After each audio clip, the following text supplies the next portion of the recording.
This is Conversation Balloons, a podcast of interviews with experts and friends about all things generational. I'm your host, Leah Farish. On the occasion of the 250th birthday of the United States, I've invited a scholar whom I have followed for years. His name is Mark David Hall. He's a professor in Regent University's Robertson School of Government and a senior research fellow in the Center for Religion, Culture, and Democracy, an initiative of the First Liberty Institute. He's also a distinguished scholar of Christianity and Public Life at George Fox University, a senior fellow at the Center for the Study of Law and Religion at Emory University, and a senior fellow at Baylor University's Institute for Studies of Religion. I went to Baylor for law school, so of course I'm a big fan of that institute. And we welcome you to talk with us today, Mark, about the Founding Fathers. And are they people who were genuinely people of faith, or what their motivations were in the founding of the country? So we really welcome your expertise today. Thank you so much for having me. You have authored a dozen or 15 books, I believe, by now, about religion and politics in America. And we have a phenomenon that I had noticed before I read what you had to say about handling some of the founders as the main founders of the country and others are lesser founders. And who should we be talking about today when we think about the Founding Fathers? So when it comes to the founding era, obviously we have to look at the founders that basically we look at all the time. The four who became president: Washington, Adams, Jefferson, and Madison, probably an Alexander Hamilton and a Ben Franklin. And then oftentimes what scholars will do is throw in another favorite founder or two, maybe a Thomas Paine, maybe a John Jay, and then look at those folks. And so these founders I just listed are very important. We must study them. We would be foolish not to study them. On the other hand, we have to make real certain that we don't extrapolate from these 5 or 6 brilliant founders to the founding generation. We shouldn't assume that all founders are the same. In fact, the list of founders I just mentioned is a very unrepresentative example. It contains 4 individuals who went on to become president. Most individuals didn't become president. It contains 3 individuals who spent extensive time in Europe. Ben Franklin spent over half of the last 25 years of his life in Europe.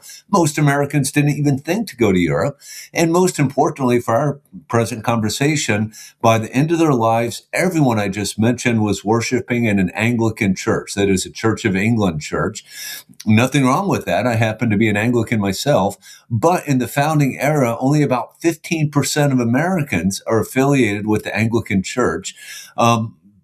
50 to 75% are Calvinists or in the Reformed tradition. They're Presbyterians, they're Congregationalists, they're French Huguenots. And so, if we want to understand the religious convictions of America's founders, we absolutely have to look beyond the elite 5, 6, or 7 to the founding generation. But I'm largely talking about the political class here, the sorts of individuals who are able to vote, who held office, who wrote op-eds. And if we look at this broader political class of Americans, those that are actually in the mix, making differences, we can get a good sense of what the theological makeup of the American founders was. Yeah, and I think in the founding process, I think props were given to those who were heavily involved in the revolution, who really were prominent in the pre-constitutional era because of their bravery and their leadership. And also, I think it's important, though, to look at being a Presbyterian, the Presbyterian contribution. I mean, Ranke, the German scholar, says this was the country was founded on Calvinist principles, and Horace Walpole said in Parliament, cousin America has run off with a Presbyterian preacher, and there's an end of it. The structure of the Presbyterian Church really was echoed in our federalist, state level system where you elect locally and they represent you in a larger body. That's what presbyteries are, is these local bodies that then send to a general assembly. Mhm. So the structure, I think, was very much influenced by the religion of a great number of these Calvinist people, including John Witherspoon, early Supreme Court justices. Mhm. And they were very, very influential in shaping how we emerged, and were often very outspoken, dedicated Protestants. Um, Thomas Jefferson was not involved in writing the Constitution. He wasn't even here. I think Madison's contributions have maybe been a little bit exaggerated. He kept notes of Mhm. his all his proposals and suggestions for wording in the Bill of Rights. And people say, well, it was Enlightenment wording. Well, his Enlightenment wording, talking about freedom of conscience and the minority versus the majority and all that, that was not what was embraced in the First Amendment ultimately. Yes. And I'm sorry. and he and if he had been involved in that wording rather than Samuel Livermore and Fisher Ames, it would be in his notes, because he wrote down everything that he accomplished, Mhm. and it's not there. He didn't do that. Yeah, you make an excellent point, and I've tried to make this point as well in my own scholarship. So let's take something like James Madison, obviously a very important founder. We shouldn't try to take anything away from him. And he's routinely called things like the father of the Constitution or the father of the Bill of Rights. And I don't even want to argue about that. But what we have to understand is both the Constitution and the Bill of Rights were a product of a community. So if you read through the debates of the Federal Convention, you'll see that Madison has a great deal of influence because he comes prepared, and he presents a Virginia plan, or he has that presented on his behalf. The Virginia plan would have given a plenary grant of power to Congress. That is, Congress could have done anything it wanted under Madison's original proposal. Roger Sherman, that old Puritan from Connecticut, showed up a couple of days late, and I'm going to paraphrase him, but basically one of the first things he said is, "You have got to be kidding me. We can't give the national government a plenary grant of power. We have to give it limited enumerated powers." And he began to lay out what we now know as Article 1, Section 8. And this is a great example of someone like Sherman, who's a dyed-in-the-wool Calvinist. Calvinists, of course, are famous for believing the doctrine of total depravity. And of course, they insist that even the redeemed humans continue to struggle with the old man within. And so, therefore, we must have separation of powers, checks and balances, federalism. And because of this Calvinist influence, I think we ended up with the Constitution we have today. Madison contributed to it. Madison was influenced by Calvinist ideas as well. We shouldn't discount that. As an older adult, after he left Princeton, exactly what he believed is hard to get at. There's no reason to conclude he's a deist, or certainly not an atheist. On the other hand, I wouldn't want to argue that he's a dyed-in-the-wool Calvinist. But with someone like Sherman, we know this for sure. I mean, he wrote sermons, he wrote a statement of faith. His pastor was Jonathan Edwards Jr., the son of the great Jonathan Edwards. And really, so with someone like a Sherman, there's no reason at all to question his commitment to Calvinism. And I think we can show direct lines from Calvinist theology, certainly more broadly Protestantism, to really America's entire experiment in constitutional self-government, from the Constitution through the Bill of Rights on to the 13th and 14th Amendments decades later. Mm-hmm. Yeah, and Patrick Henry is another one who had a very passionate faith, a very sincere faith, and he said something that I think is very key to our discussion today. He said, this great nation was founded by Christians on the gospel of Jesus Christ.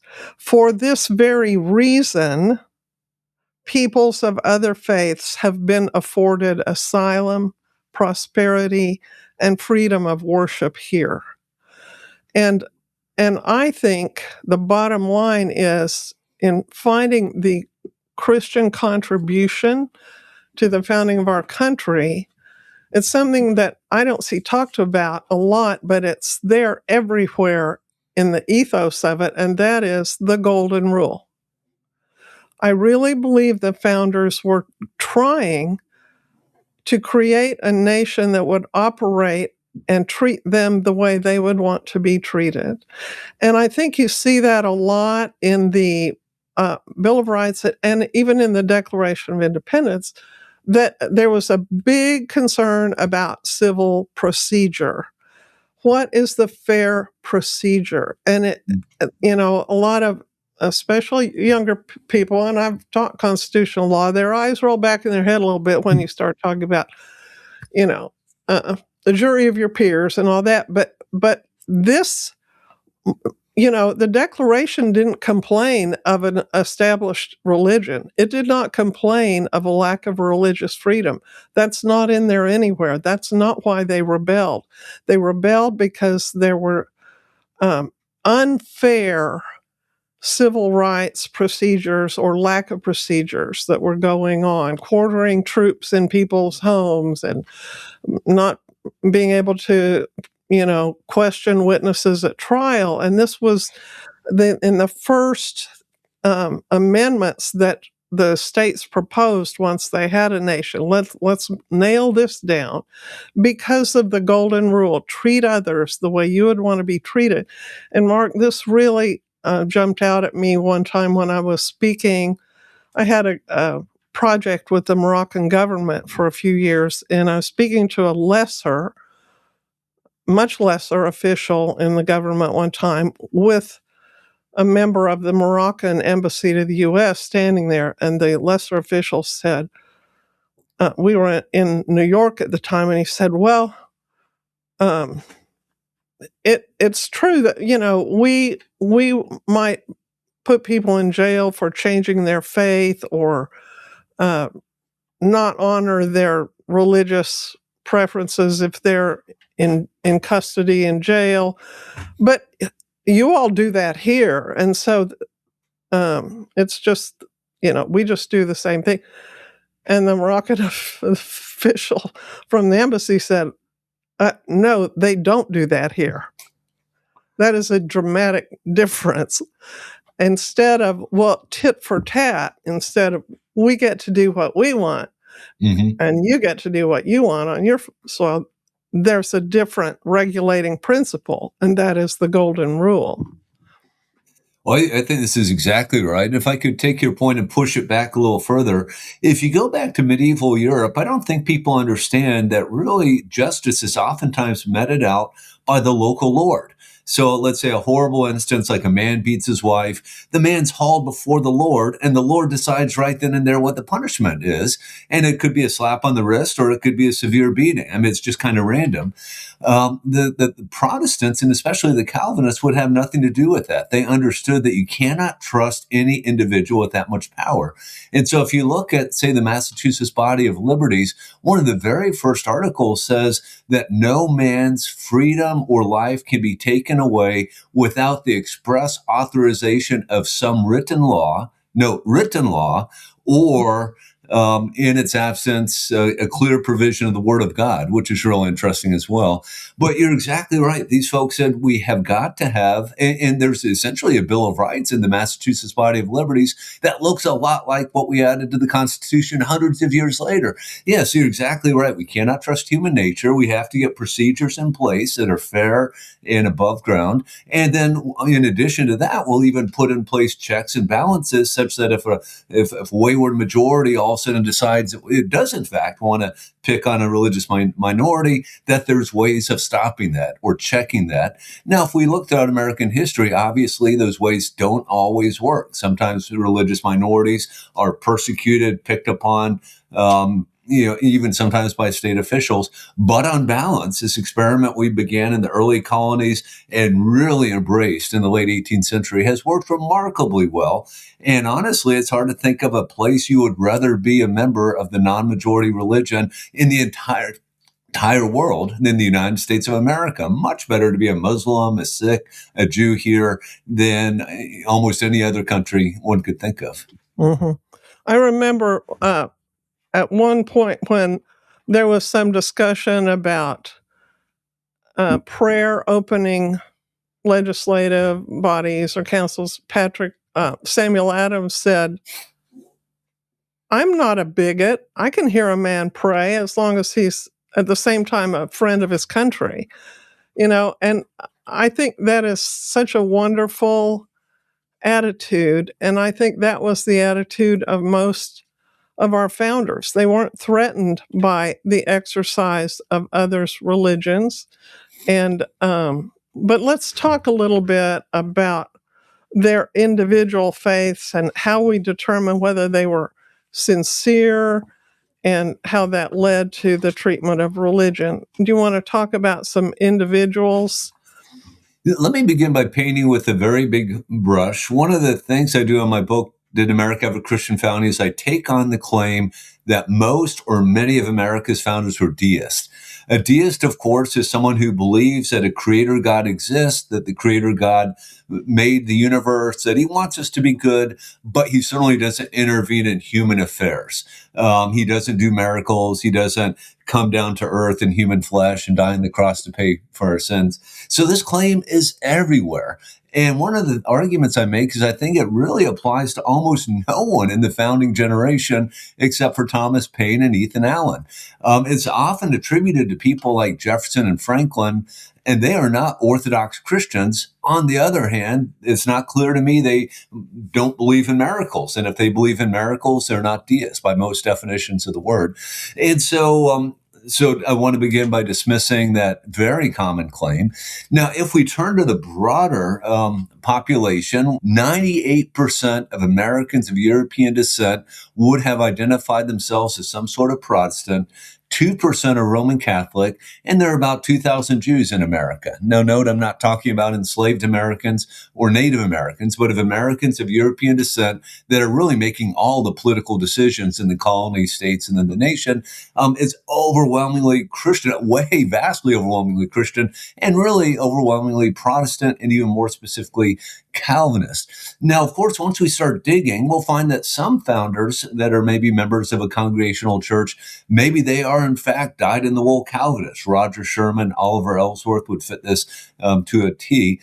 On the other hand, someone like a John Adams, frankly, he wasn't a good Calvinist. He wasn't even a good Christian, right? Even though he remained affiliated with the Congregational Church. And so we do have to be careful not to conflate church attendance with religious commitments, just as we would today, right? The fact that we might know a political leader says that he's a member of a Presbyterian church or a Catholic church. Maybe he actually is a member, but that might not actually tell us much of anything about his theological convictions, about his actual piety, whether or not he even believes in God, right? One could join a church and not even believe in God. So we need to be careful as we dig down into individual founders. Sometimes we have plenty of evidence as to the religious beliefs or lack thereof. Oftentimes we don't. And so I always try to be real careful with this. But as I argue, and did America have a Christian founding? I think there are excellent reasons to believe that Christianity and ideas developed within the Christian tradition of political reflection was the most important, the most dominant tradition influencing America's founders. There are others, the Enlightenment, the common law, the Scottish School of Moral Sense. But when we stack them all together, Christianity is number one by far and away. Yeah, including what sources they would quote. Mm-hmm. Of course, the Bible was the most quoted source to rely on in their determinations. And Blackstone, who articulated a very thoroughgoing Christian viewpoint into the law, and even the classics and Montesquieu and people like that, they would selectively quote. They usually didn't quote things inconsistent with Christianity when those were the sources. Um, they We can also look, I think it's useful to look not just at what they said, but what they did. Mm-hmm. So, for example, Thomas Jefferson went to Thursday lesson every week. He took notes that we still have. Besides going to church, he included a chapel in the design for University of Virginia, a state-supported university. Um, he attended worship services in the Capitol, and nobody accuses him of being an Orthodox Christian, but um, the culture was so strongly Christian, it is kind of hard to tease out the individual uh, views. But if you look at how people spent their time, what they said in their final, disposition of their property, their wills, their dying words, things like that. They funded printing of Bibles right off the bat, informing the country.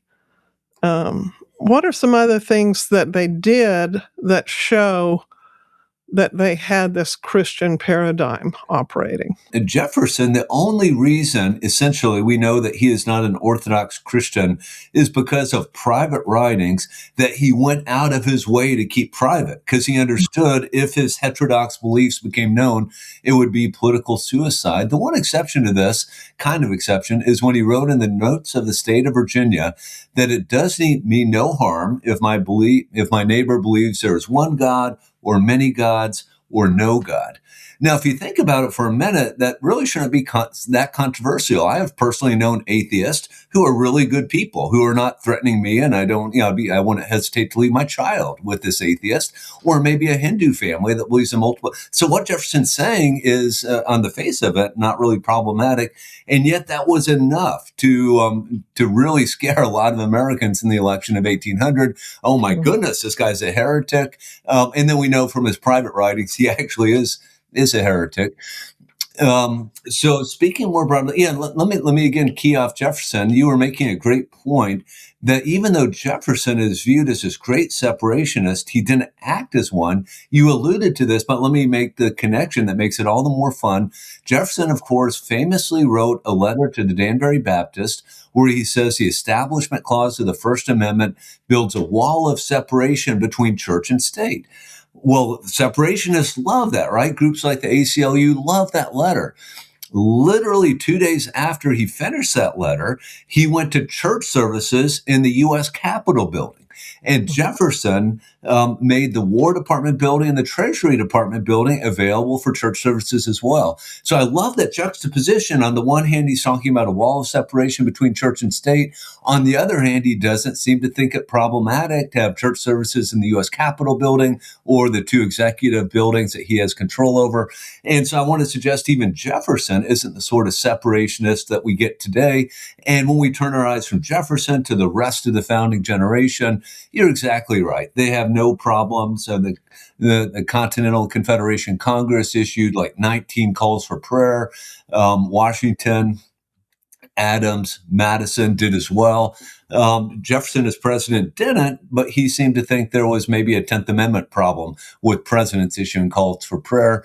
The Congress agreed to subsidize a priest and build a church out in the Ohio Territory. Again, I document this in spades, and others have as well. There are other good scholars out there who are plowing these same fields. Basically, when you look at the broader constellation of what is going on in the founding era at the state level, looking at every state, not just Virginia, at the national level, looking at the Continental Confederation Congresses, and then what's going on in the new in the new nation, we have no reason to think that the founders are Enlightenment deists, that they wanted the separation of church and state. Really, the only way you can get at that is by finding a few isolated documents like this letter to the Danbury Baptist, and even reading those outside of their historical context. So the founders, we have every reason to believe that the vast majority of them were pious practicing Christians, and we can easily refute these claims made about them being deist, godless, and that sort of thing. Well, and I, I was at a conference one time when I heard a a speaker talk about how, well, it's true that they spoke publicly and in a lot of their writings about God and Jesus, but that was just because they were politicians and they wanted, to be reelected and blah, Mhm. blah, blah. And I said, well, thank you for, first of all, establishing that the populace of the colonies was so Mhm. thoroughly Christian that no one could hope to ascend to office without being believed to be a Christian. Mhm. And second, I do have trouble with you in insulting these men who were courageous enough that they were willing to risk their lives, their fortunes, and their sacred honor, risk being hung for treason in revolting and setting up an independent government. And yet, you think they would be cynical enough to turn around and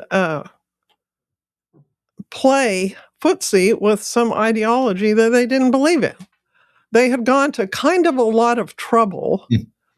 to uh, create a place where they could have freedom of conscience and freedom of belief, and yet you say that they didn't have, that they were cowardly. And I just don't believe that of these men. You can look at their lives and see they didn't operate that way. Yeah, I think those are all excellent points. And I really love your first point, especially. So let's say, for the sake of argument, that some founder is quoting the Bible or using Christian language because he's making public arguments, and he might not believe it. He just thinks it will be effective. Well, that says something about the political class of Americans. They respected what the Bible and Christianity said. Now, I would stipulate, yeah, I think we all know that sometimes civic leaders might use a Bible or Christian language for rhetorical purposes only. But I would say the burden of proof is on someone who's claiming that a founder is doing that. What reason do I believe that he is actually only doing it for those purposes? And frankly, I think I can make a decently strong case that a Thomas Paine, a Thomas Jefferson, when they allude to the Bible, where they allude to Christian language, maybe it is just rhetorical purposes. But again, you turn to the rest of the founding generation, and I see absolutely no reason to think that a James Wilson, a Roger Sherman, a Patrick Henry, and you could go almost down the line of any founder that one would recognize, that they aren't serious when they appeal to Scripture, and they appeal to Scripture all the time. You alluded, or you mentioned a study earlier that has documented this. That study actually documents literal citations. If you look for allusions to Scripture, you find them all over the place, as my friend Mhm. Daniel Dreisbach has documented in his excellent book, Reading the Bible with the Founding Fathers. Let me give you just one example of that because it highlights this reality. So there are prominent scholars who say that there is no evidence that George Washington ever read his Bible. On the other hand, there are scholars who have showed that, in fact, Washington alludes to scriptures literally hundreds of times, and sometimes to very specific scriptures many times. He alludes to Micah 4:4 more than 40 times in his public writings, in his private writings. The problem for scholars who don't know their Bible is he literally never puts a little parenthetical citation, Micah 4:4. Why did he not do that? Because almost all Americans would recognize it. He didn't have to. Yes. Americans are very biblically literate people, and they use the Bible all the time. And if you want to tell me that some founder didn't take the Bible seriously, I'm going to insist that you give me evidence for that. And again, you can make a decent case in a few instances, but by and large, good luck. I don't think you can make that case well at all. We are grateful that Conversation Balloons is part of the Herzog Foundation podcast network. If you're new here, the Herzog Foundation is dedicated to strengthening Christian education across the country, helping parents, teachers, grandparents, and school leaders pass on faith, wisdom, and stability from one generation to the next. They support Christian schools of all kinds with free top-tier training events, help launch schools through programs like Schoolbox, and keep families informed through a growing media network, including this podcast and The Lion, their daily news publication covering stories at the intersection of faith, family, and education. We are honored that Conversation Balloons sits alongside so many thoughtful voices in the Herzog Foundation Podcast Network. To learn more about the Foundation's mission and the tools they offer to Christian families and schools, visit herzogfoundation.com. And also, we look at the state constitutions that established religions or talked openly about God. All of them mention God. All of them talked, well, not all, but some had religious tests to hold office. Things like that indicate that that was very much part of the picture. One thing that I think the founders show us that shows their Christian framework and viewpoint is they wrested power from arguably the most powerful empire on earth at the time. And they were in a position to create from whole cloth nothing and to situate themselves in places of power permanently if they want. And this is what happens usually with revolutions. Mm-hmm. We trade one sovereign for another sovereign that doesn't look necessarily much better. These men obtained power and then gave it away to the American public. And that is we have the model for that in Philippians. Christ took on the form of a servant. They invented this language of public service. And, people tried to encourage George Washington to be called emperor or to be called your majesty. And he said, no, I merely preside. I will be the president, but don't call me these names. Can I say briefly, I agree with everything you just said, but I know you'll be sympathetic to this argument. I actually think this is part and parcel of the Reformed tradition of political reflection that you can trace back to Calvin, but then you see develop with Knox and Ponet and Buchanan and whatnot. So everything we associated with Lockean liberalism, the idea that individuals have rights, that government should be by the consent of the governed, that tyrannical government may be justly resisted, this is alive and well in Reformed communities in England and Scotland, down in Switzerland, and then in North America, and especially New England. And so you look at what happened when these Puritans arrive in North America, they covenant themselves together. Most famously in the Mayflower Compact, right? They create a government by the consent of the governed.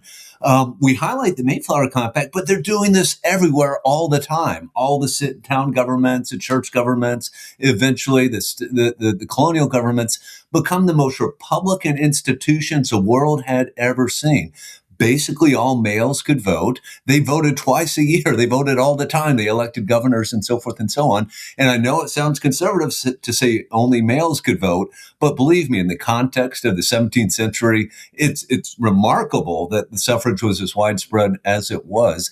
And so I think the problem when you get to 1764, 1765, is these Americans, these Reformed Americans, begin to see Parliament and the Crown embark on a long train of abuses to take power away, power that is justly already belonging to the Americans, to take it away and to abuse them through a whole variety of acts. Now, what's critically important is to note that these Americans did not pick up guns in 1764, 1765 and start shooting people. They petitioned, they protested, they sent representatives to England, they sent petitions. They did everything they could until finally in 1775, they decided that they had to respond with force, and we have the War for American Independence. But again, you're exactly right. Once a war was won, the victors, the political leaders, could have seized power for themselves And they made no move to this. They returned power to where it always belonged. And so a new constitution is created in 1787. But we have to remember, and you highlighted this already, that is just a constitution for the national government. And the national government was supposed to be very limited. You still have state constitutions. And if we want to understand the political ethos of the era, we have to look at these state constitutions, at state laws, and that sort of thing. And once we do that, the influence of Christianity just becomes abundantly clear. Yeah. Can you talk for a minute about established religions and how that fits into the Christian background of the founding? So, by established religions, what most people mean is that there is some favored denomination and everyone is taxed to support the denomination. Other denominations may be permitted, but they don't get to benefit from this. So, in Virginia in 1770, everyone is taxed to support the Church of England. In Virginia, you could be a Presbyterian, you could be a Baptist, but you're still taxed to support the Anglican Church. You can have your own church, but you have to reach into your pockets and to pay for that. And so, as you might imagine, a lot of people, well, the Anglicans liked it just fine, but other Christians in America are turning against establishments by the time you get to the late 18th century. So there's two major approaches that the colonies, now states, take. In some instances, they go in the direction of plural or multiple establishments. Well, let's tax everyone to support the church they choose to attend, which is a really mild form of establishment, right? That way I get to determine, well, we already said, I'm an Anglican, you're a Presbyterian, I go to an Anglican church, you go to a Presbyterian church, I'm taxed to support my church, you're taxed to support your church. That's not a great hardship. However, by the time we get to the late 18th century, you really are having a lot of founders starting to question whether the government should be involved with the church in that way at all. And the argument is always, this is bad for Christianity. It really hurts Christianity, or the pure form of Christianity, when the government gets involved in running the church, supporting the church, subsidizing the church. Think about it for a minute. If you have a subsidized clergy, these clergy are maybe going to be real hesitant to speak out against the government because, that's kind of the what's the rule? He who pays a piper calls a tune. You got to be careful of this. Let me give you a final example of what an establishment might entail. In 1784, the Virginia state legislature told my church, the Anglican Church, how it would govern itself in the state of Virginia. Think about that. Civic authorities dictating how a church is going to run itself. Fortunately, this law was repealed in 1787, but that's the sort of thing that went on with establishments, government control, government coercion when it comes to religion. But let me rush to say this does not mean the founders wanted a wall of separation between church and state. They saw nothing wrong with the president or Congress encouraging people to pray, with the Congress hiring legislative chaplains, one for the House, one for the Senate, hiring military chaplains. They didn't want official, formal, established churches. They're turning against establishments at the state level. So by most counts, 9 of 13 colonies had established churches. By the time we get to 1833, they're all gone. They're voluntarily ended. That's important to emphasize. No state had to end its establishment, but Christians everywhere were coming to the conclusion that we want to get the government out of the business of running churches, and I think they were absolutely right. So I'm really glad that move was made. Well, and I think independence of government and of thought again, allowed the golden rule to penetrate their consciousness in this area and think, would I want to live in a state where a different religion was established? I don't want to do that to someone else. And the Congress, the national legislators, merely promised Congress will make no law respecting an establishment of religion. They did not say Congress will not establish a religion. It's a promise not to touch that area and let the states handle it one by one in their own time. And interestingly, I really think that disestablishment of religion state by state, the phenomenon there and the thinking there was very much like how they were viewing how to handle slavery. And even though it doesn't say that in the Constitution, I think their calculation was we can get all of these colonies together and make states and begin a nation, or we can get rid of slavery in individual colonies and enforce it by law. We can't do both. They will not come along yet. The jurisdictions that have slavery, that's going to have to be for another day. That's going to be a matter of the if we can get a nation that has enough clout to pressure them later, then we can get rid of it. And we did. And the issue was the strength of the nation versus individual states. And their instinct was this was the only way that we could force slavers to get rid of their slaves. And it took a generation, but it worked. Let me say a few words about that, because there really was a good bit of movement. We always just focus on, say, the U.S. Constitution and what it did or didn't do, and clearly it left slavery to the states. But we oftentimes neglect that between 1776 and 1806, literally 8 states either abolished slavery right away or put it on the road to extinction. So basically all the New England states and the Mid-Atlantic states.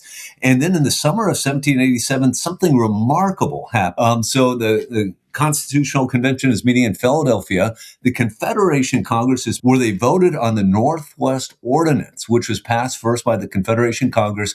Remarkable document. It guaranteed religious liberty. It guaranteed Republican form of government in the Ohio Territory. But most importantly, it said there will never be slavery in the Ohio Territory, in the Northwest Territory, in those states that became Ohio, Michigan, Indiana, Illinois, Wisconsin, parts of Minnesota.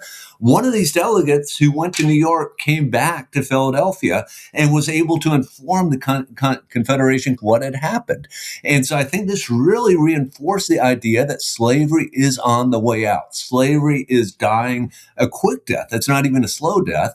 It's being eliminated by the states. It's not going to expand to the Old Northwest. And so we don't have to deal with it with finality. And as you point out, if they had proposed a constitution that ended slavery, no state south of Maryland would have ratified it. And so we would have had 2 countries. And I'm not sure that would have been any better for enslaved Americans. So things are looking good. Then unfortunately, Eli Whitney invents the cotton gin in 1792, which really does give slavery a new lease on life in the American South. But I just wanted to highlight that a lot of Americans, a lot of Christians, were turning against slavery in big and powerful ways in the 18th century. And then, of course, they become the core of the abolitionist movement in the 19th century. And so, there is a lot of concern with slavery. And you have a number of founders who are seeing the same problem. And so someone like Ben Franklin had owned 5 enslaved Americans over his entire life. Into the 1780s, he recognized this as an evil practice. He freed the last of his slaves, joined the Pennsylvania Abolitionist Society, petitioned Congress to end slavery. John Dickinson, at one time the largest slave owner in all of Delaware, he got to figuring slavery was wrong. So he said, okay, I'll gradually free my slaves. And then he was convicted. If it's wrong to have slaves, why should I gradually free them? And so he immediately freed them at that point. And I could keep going with stories like this. I just want to emphasize that, Christians were aware, even in the 18th century, that slavery was a grave evil that had to be dealt with. And I think that we need to recognize that when the founders looked at, when they applied the establishment of religion concept, they didn't see the way we see. It was not an establishment of religion for them for teachers to lead a prayer in school. It wasn't an establishment of religion for children to memorize the Bible. And the Bible was the main textbook. for many years in American public schools. It wasn't an establishment of religion for Thomas Jefferson or George Washington to do these things that we've talked about. So I think it's interesting that the current U.S. Supreme Court is saying we need, as Thomas Jefferson says, to interpret the Constitution, we have to carry ourselves back. And he was there, and he said, we have to carry ourselves back to what the founders were thinking and use the original intent to make decisions today. And if that is the case, I think the 14th Amendment is being wrongly applied to the states in applying the Establishment Clause the way it has been. I'm getting a little in the weeds technically, but you know what I'm talking about. That's in the weeds. Let me elaborate on that a little bit, because I think it's a very important point. At least one thing you're getting at is, what does the Establishment Clause prohibit? One very good argument made by Clarence Thomas and Akhil Amar and others is really all it prohibits is a national government from doing anything about state establishments, from attempting to support or restrict the establishment in Massachusetts and Connecticut. That's all it does. It doesn't have any content beyond that. And if that's what it means, then by definition, it doesn't make any sense to incorporate it against the states. It just literally is unincorporable. Now, I happen to disagree with those two, even though I love them. I think there's some substantive meaning to it. So we do have this thing called the District of Columbia. We do have this thing called the Northwest Territory. Could Congress establish the Presbyterian Church as the official established church of the District of Columbia? I would say no. I think the Establishment Clause does prohibit that. But that's about it. I think basically the Establishment Clause means what it says. We aren't going to have an official church, a church of the nation, through the 14th Amendment. And you and I can question the whole wisdom and prudence of incorporation, but we're probably stuck with it at this point, right? So through the 14th Amendment, that means Oregon and Virginia and Illinois cannot have official established churches either. But guess what? That's about all it means. Almost anything else that strict separationists complain about. A 1925 era cross memorializing young men who died in World War I, now on public property. No, that's not an establishment of religion. It doesn't have to come down. A robust voucher program where parents can choose to use vouchers from the states at a Presbyterian school, at a Catholic school, at a Jewish school, at an atheist school, clearly doesn't violate the Establishment Clause. Even in public schools, teaching about the Bible, having moments of silence, clearly not an establishment of religion. Yeah, so the separationist groups have just gone in wacky directions, completely ahistorical directions. And, as long as they admit they're just making it up as they're going along, that's fine. Just don't pretend that the original understanding of the Establishment Clause requires these sorts of outcomes. Such a good point. A good point to end on. Do you have one last thought for my audience about the faith of the Founding Fathers? So I would say, and I argued this in my book, Did America Have a Christian Founding, that I think the founders were profoundly influenced by Christianity when they built our constitutional order. And that's one of the reasons our constitutional order has been so successful, as opposed to, for instance, the sort of constitutional order that the French attempted to build after the French Revolution, which was based on very different ideas and ended in a bloodbath. In America, the Constitution has been remarkably successful. There have been problems, to be sure. And moreover, the wonderful, majestic promises of the Declaration that we're celebrating this year. We hold these truths to be self-evident, that all men are created equal, and they're endowed by their Creator with certain unalienable rights, among which are life, liberty, and the pursuit of happiness. Note that is a profoundly Christian argument, regardless of what was going on. And Jefferson said the entire Congress supported it. And I would say America is a creedal nation. This is our creed, and we've been attempting to live up to it And we've made great strides. And those strides should all be celebrated and celebrated as victories for Christianity. So the end of slavery, the recognition of the equal worth of women, the embracing of religious liberty for all. These are profoundly Christian ideas. You can justify them for non-Christian reasons, but in the American context, especially in the late 18th century, Christianity is the key driver. And so I think especially American Christians have every reason for respecting our Constitution and engaging in politics in a good Christ-like manner to seek the flourishing of all, right? We aren't just seeking our own personal gain, but we want everyone in America to flourish, everyone to enjoy religious liberty, for instance. So true. So true. Thank you, Mark David Hall. I will show you all this book I bought not just for this interview. I bought this a good while ago and have used it in my scholarship and writing. Did America have a Christian founding? Who were these people that started us off? And what are we celebrating in this 250th year? Thank you so much for coming on. And I would love for you to come back and talk a little bit more about present day issues. And I just could talk to you all day. We were going to try for 30 minutes, and here we are. But it's been fun. Thank you. Thank you so much for having me, and it's been a real joy for me as well. Subscribe and review Conversation Balloons on your favorite podcast platform. Find me at leahfarish.com and on Instagram at LeahFarish.